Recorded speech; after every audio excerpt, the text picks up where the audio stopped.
We escaped, we escaped, we escaped the trenches. I never thought I'd be able to say this, but I actually escaped America. Yes, I got out of the dumpster fire. Okay, we're not gonna do that. We're not gonna do that. It was honestly really challenging. Like, it was not an easy feat whatsoever, although that's probably my fault for giving myself like 56 days, I think it was, to leave. I'm sure you're probably wondering, like, well, Anais, why exactly did you leave? Like, how could you leave this beautiful land of make-believe and the American dream and the land of the free? Guys, I'm not ashamed to admit it. It's hell in there. It's horror. You have to be a certain type of person to survive.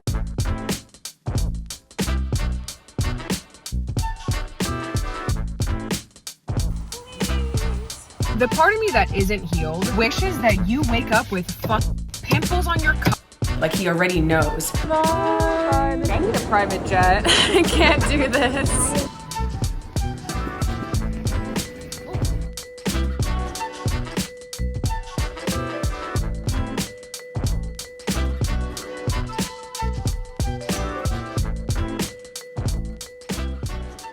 There's a scene in Eat, Pray, Love that I always think about when it comes to people like keeping their items in storage. My whole life fits in a 12-foot square box. You know how many times I hear that in a day? Most of them never come back for their whole life.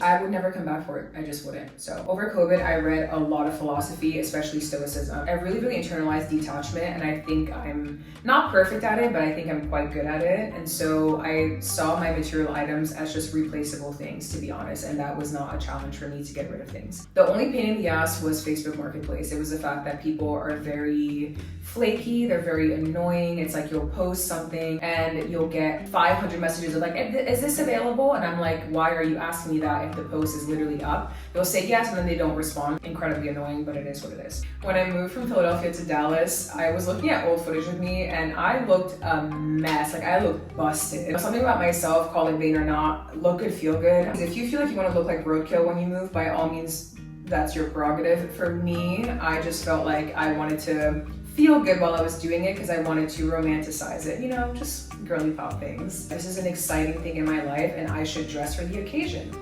So I dressed cute. Okay. This book right here, Meditations by Marcus Aurelius, completely changed my life. If you're someone who has a really hard time embracing change, you need to learn the law of detachment. Like, you need to learn the fact that the less tight your grip is on things, the better and easier they will flow. Thank God whoever decided to donate this dress, because I love it. If she hadn't felt like, hey, you know what? I'm sure there's other dresses out there that might suit me better. And then I hope that this red dress suits another person better. I wouldn't have this dress if she hadn't thought that way, right? So in terms of logistics, obviously finding an apartment at your new location is super important. Okay. Sì, è bello. Canceling any bills, any memberships that you have. Now, luckily for me, I had quit my corporate job 3 years ago at this point, I think it is. I don't even know. Once I quit my job, like, time is such a concept. I was working mostly remotely, and I still am, but I was also working at a restaurant, you know, so that's obviously a very flexible job. You can work a restaurant and you can quit a restaurant. It's not that big of a deal. Last time clocking in to True Food.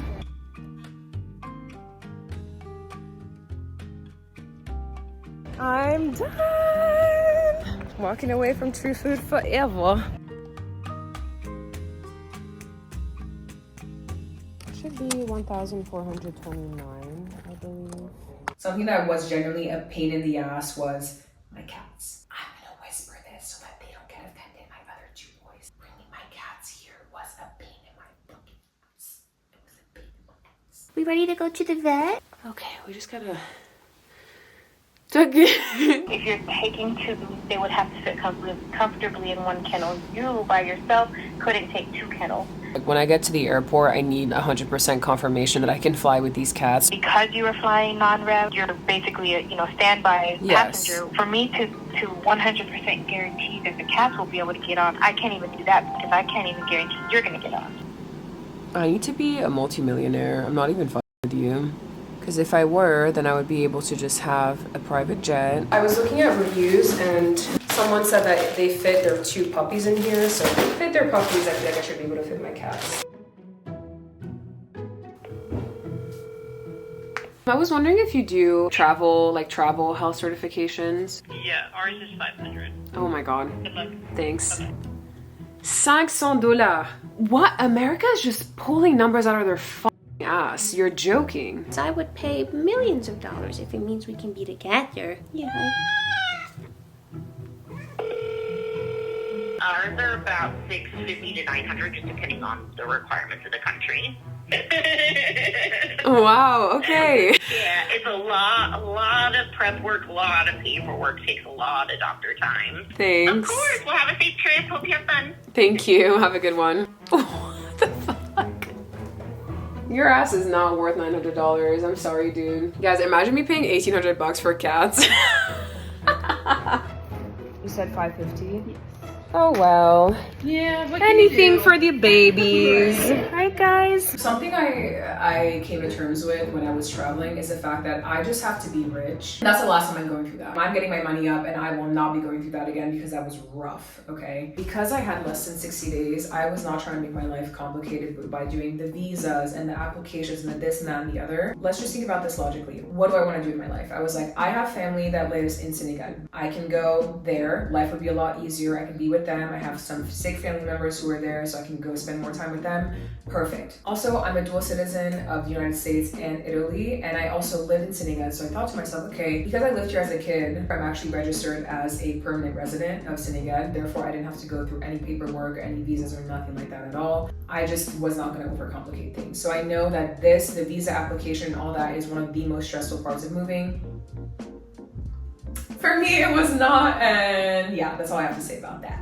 With tying up any loose ends in Austin, anyone who knows me knows that I keep my car impeccable. I romanticize car ownerships to like the utmost extent. Okay, I wasn't an owner, I was leasing it, which is the reason for this issue. When you have a lease, you can just sell it back to your dealer or to CarMax or whatever and get some money back, especially if it's in great condition. So I'm thinking like this, my sexy girl, she is in perfect condition. I just knew that my car was worth a lot, right? And then she was, until someone decided to hit it. Someone dented my car. Guys, I had to go to the coffee shop and like beg the owner to give me the footage because I could have sworn that it happened there. Like, I was being a Karen a little bit, not gonna lie. Footage came out, turns out it didn't happen at the coffee shop, and so then I was like, shoot. So what's my best bet right now? Should I be taking it to CarMax or should I be taking it to the Toyota here in Austin? I would do both and see which deal is going to be better for you. Okay, wish me luck. Whoever dented my car and you didn't leave me a note, let me tell you something. The part of me that isn't healed wishes that you wake up with pimples on your that are oozing juice, radioactive juice. The market value of my car is like $18,000. And if I didn't have the car dent, my leasing agent told me that she could have sold it to me for $22,000. So I would have profited. I would have made $4,000. But because of the dent that you didn't leave me a note, I have to cover that. And so it dropped the value of my car by a significant amount to now it's $16,000. And I would have to pay $2,000 to sell my car back. Now I'm mad. Anais, you can't control life. The person who hit you, their mom's a hoe. And that's okay. Calm down and pray that CarMax will buy the car off of you and break even. Austin has been great, but I just don't have that international community necessarily, and I don't have my family here either, and it starts to get a little lonely. And whenever I hear people talking about the fact that maybe someone has passed away in their family, they always say, like, I wish I had more time with them. I ended up having to pay over $2,000 to Toyota. Luckily, my sister, ow! We're trying to help the people escape America, and you're acting crazy. Look at him. Okay, he's so bad. My sister's my sugar daddy, and she ended up sending me some money for like Christmas because she felt like she didn't give me enough presents. So she sent me some money and she was like, hey, I can help you out, which was really sweet. So yeah, I had a mental breakdown, it was terrible, but hey, here we are now, and I don't want to ever talk about that shit ever again. A brand owed me a 4-figure deal, and they didn't pay me. They were postponing the payment by a lot. Luckily for me, I worked at a law firm, so I was able to pull out like all my contacts and everything. And I worked at ChatGPT, and I was like, hey, what can I tell this brand in order to pay me? Because I'm leaving the country, guys. Like, I was changing my addresses, you know, the whole shebang. But I sent them a demand letter, and I was like, you need to pay me expeditiously. Please and thank you. Anyways, they paid me, so we're good. Okay. I'm at that stage of moving where I've had delirium. I haven't even used my vibrators. at all. Mom and Dad, can you just not watch this? Thank you. I feel like what's her name? That one YouTuber. Oh my god, what's her name? The one who like was just so open and honest, and then some creeper stalked her and found her apartment, and then she like ran her off the internet, and she was like terrified of ever posting again. Men ruining everything. Oh my god. I don't think I'm bisexual. I think I'm just gay. That's not true, because I love my ex-boyfriend to death, and I feel like he'd be an incredible husband. We just happen to not make it for various reasons, but I feel like if he has really, really good male traits where he's very, first of all, his brain is not fucked up from social media, so he's like very focused. He's a Leo. He's naturally he has like really good leadership qualities. Like I don't need to tell him to do something for him to do it. Like he already knows. I still live with my ex-boyfriend. We broke up in August and it is now January, and we still live together.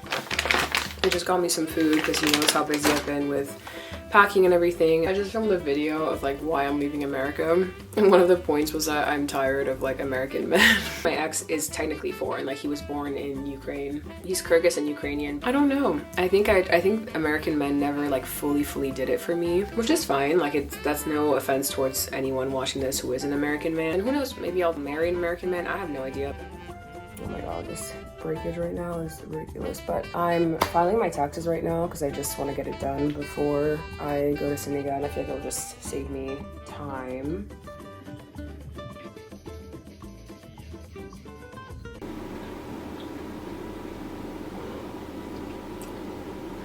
Not for you.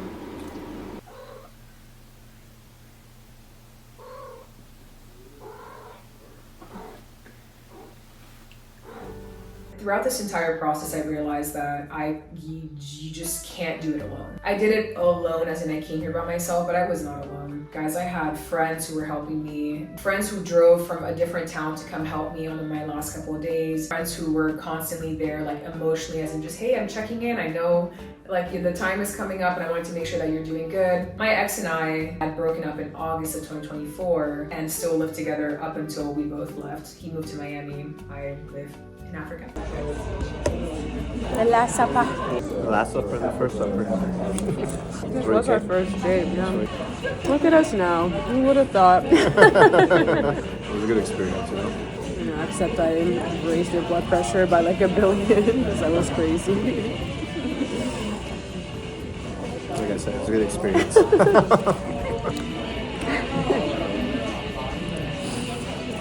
I wasn't all bad. Yeah, not at all. Good girlfriend. You were very sweet, very funny. Make me laugh a lot. Well, I appreciated all your help. I'm glad I didn't have to always tell you to do things, that you're clean around the house. And thanks for taking the trash out all the time and feeding the chickens. You know what you're gonna get? Saying bye was one of the hardest things, and because I was so excited to leave, I can't say that I was that bummed to say bye to Austin. Like I knew I was gonna miss it, but I was just so like looking forward to a new life, and I didn't feel like I was running away from anything for once in my life. I think that was one of the best parts of my moves, that I was like, you know what, I feel good about this. I feel pretty confident. Of course, there were times where I thought to myself, what if this doesn't work out? Because I conditioned my brain so much to see the glass half full. Maybe that's the Italian in me, the Roman in me, I don't know. Maybe it's all the stoicism I've read, all the affirmations I listen to at night, but I would say I'm a very optimistic person, and I just felt like God loves me, to be honest, and like what's the worst that could happen?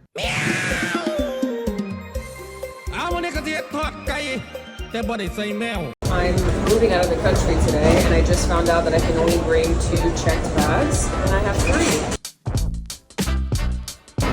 I think I don't have kids. Imagine being poor and having children. Like, I need a private jet. I can't do this.